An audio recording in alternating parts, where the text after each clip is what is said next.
Olá pessoal, tudo bem? Legal, né? Hoje nós vamos fazer um pequeno estudo sobre a humanidade de Jesus. Vocês conhecem a humanidade de Jesus? Sabe o porquê da importância da humanidade de Jesus? E por que devemos conhecer tanto a humanidade de Jesus? Vamos lá? Mas antes de dar continuidade ao nosso pequeno estudo, dê seu like, se inscreva no canal e aperta no sininho para receber todas as novidades que vêm pela frente. E olha só pessoal, não esqueça de compartilhar nosso vídeo, deixar seu comentário e dar sugestões para que venhamos trazer novos estudos e novas pesquisas, para que venhamos crescer na graça e no conhecimento. Vamos lá? Como assumir uma natureza humana sendo um ser divino, pleno e infinito? Vamos lá? O Filho eterno do Pai, a segunda pessoa da Trindade, que não teve nem começo e também não terá fim, mas o Filho encarnado, o Filho de Davi, o Filho de Maria, o Messias, teve um começo no tempo e no espaço.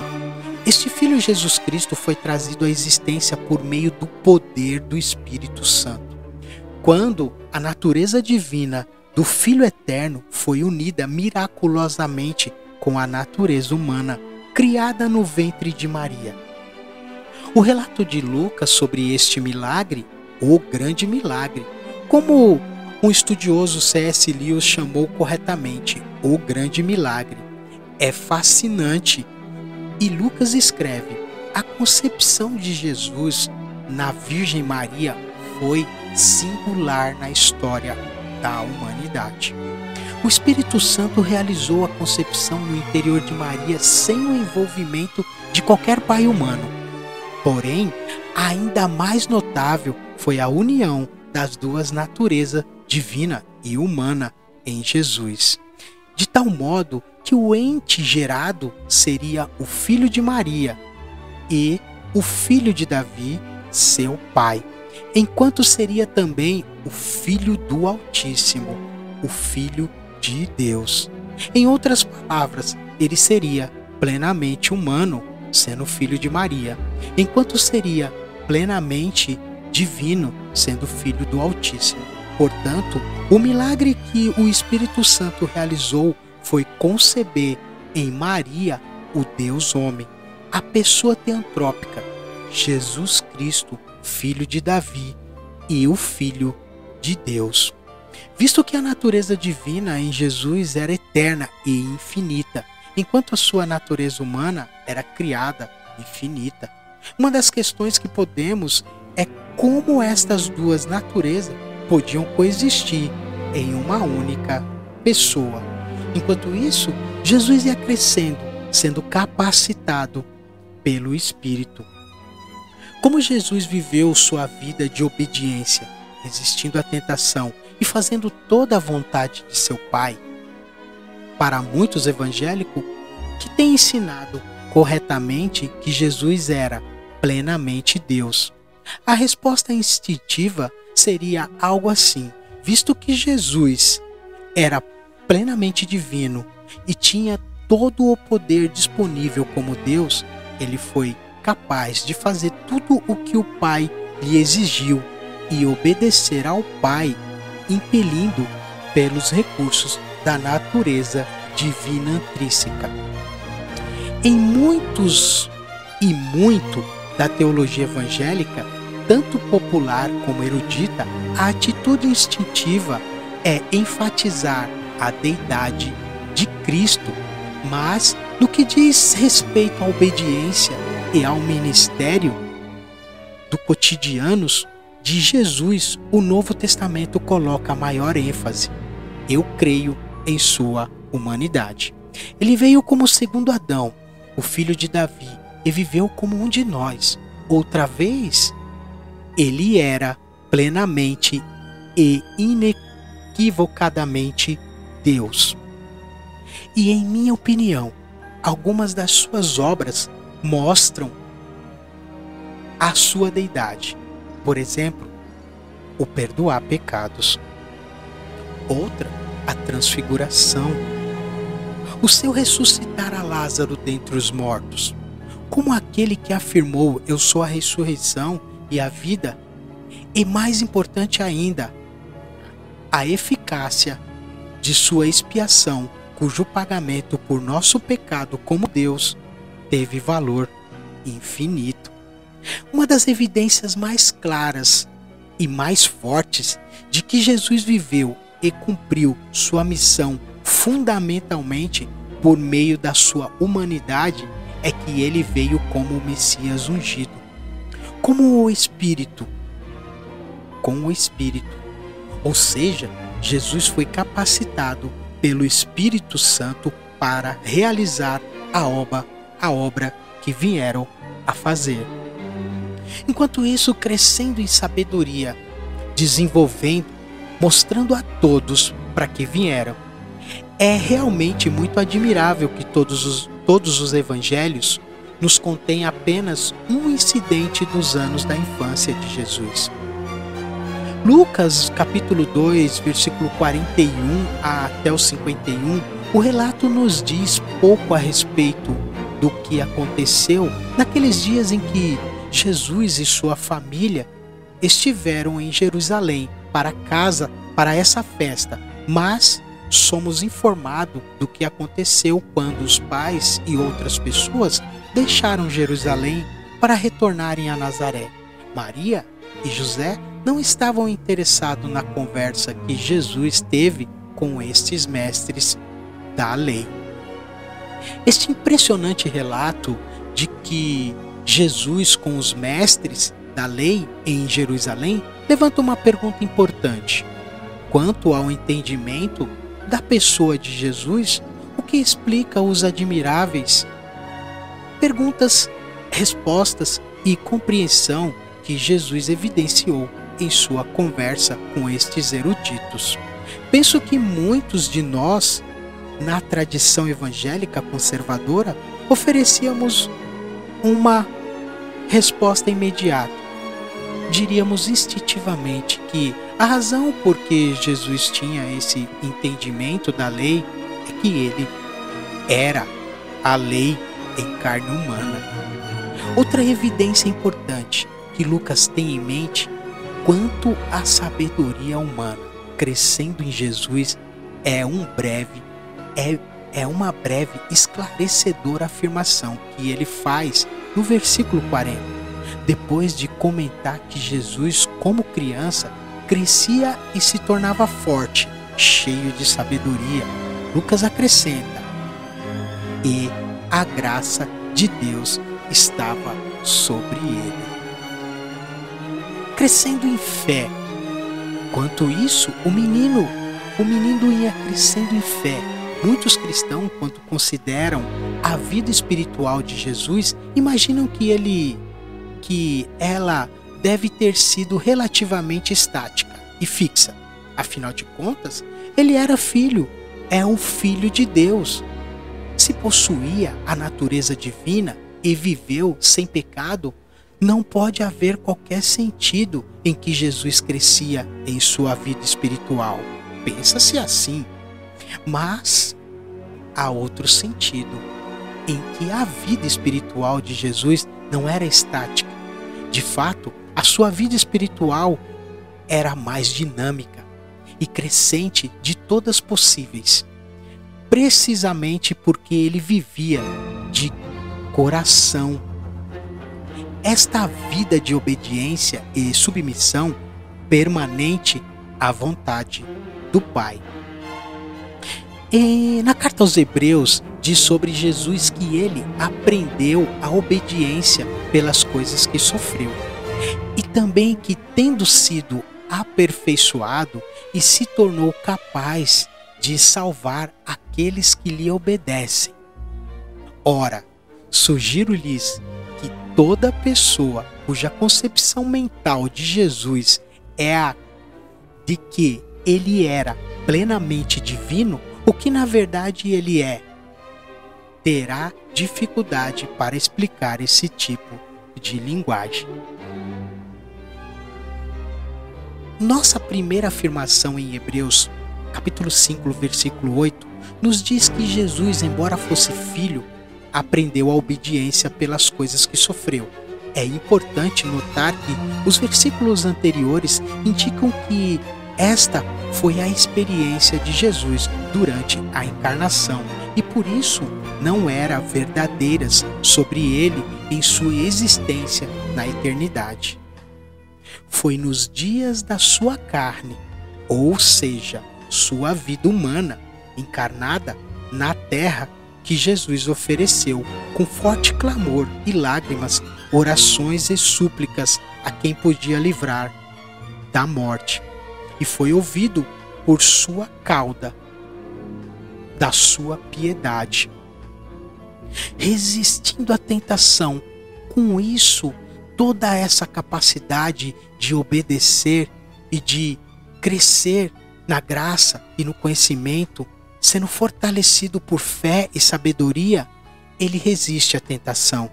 É evidente que a humanidade de Cristo é essencial em como lidarmos com essa questão e com o assunto relacionado a ela, pois é claro que a humanidade de Jesus devia estar envolvida em suas tentações, de uma maneira que sua deidade não podia estar.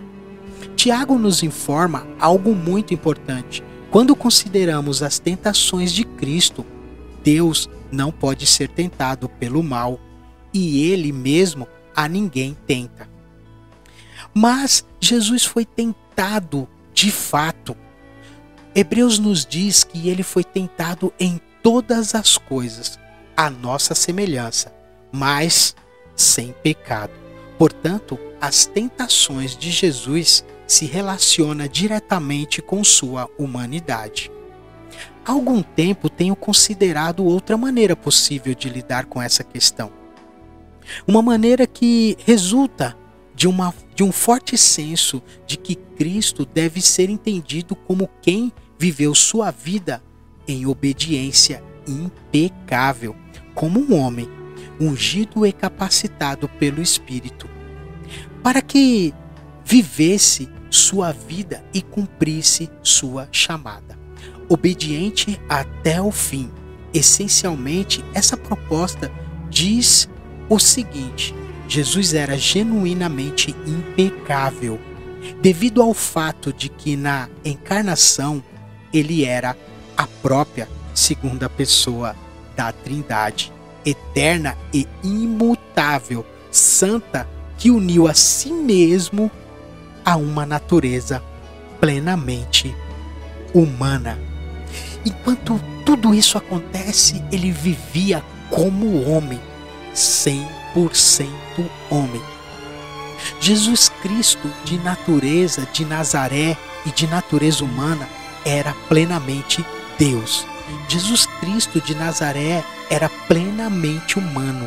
Jesus Cristo de Nazaré era um ser humano masculino.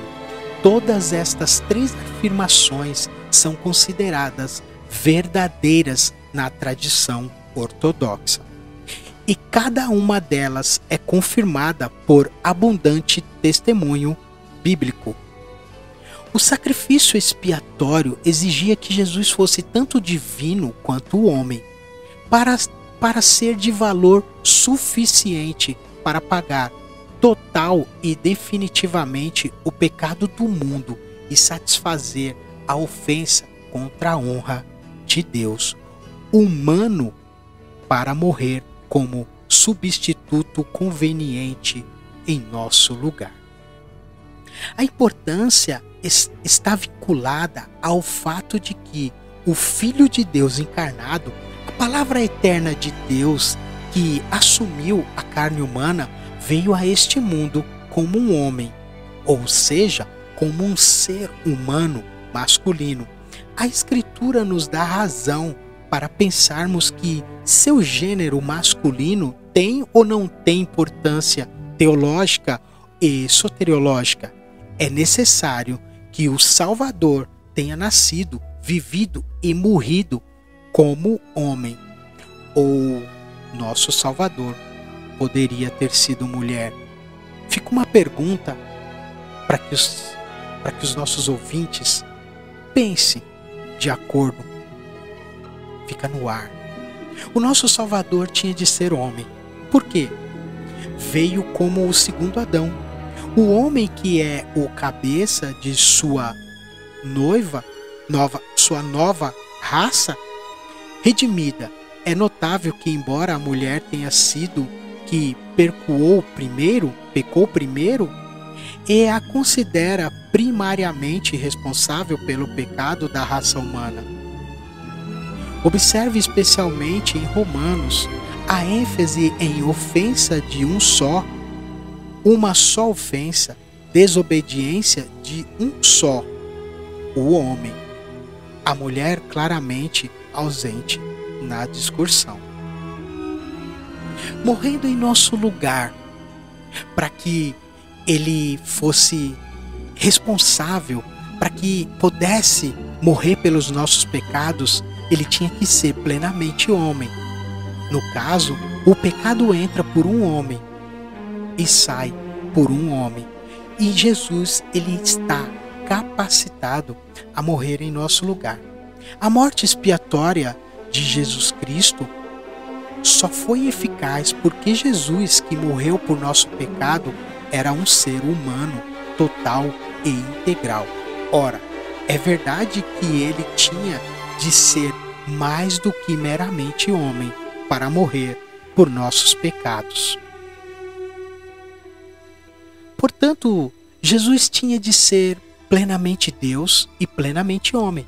Tinha de ser plenamente Deus para que o pagamento que ele daria tivesse valor infinito, satisfizesse totalmente as exigências de um Deus intimamente santo contra o nosso pecado.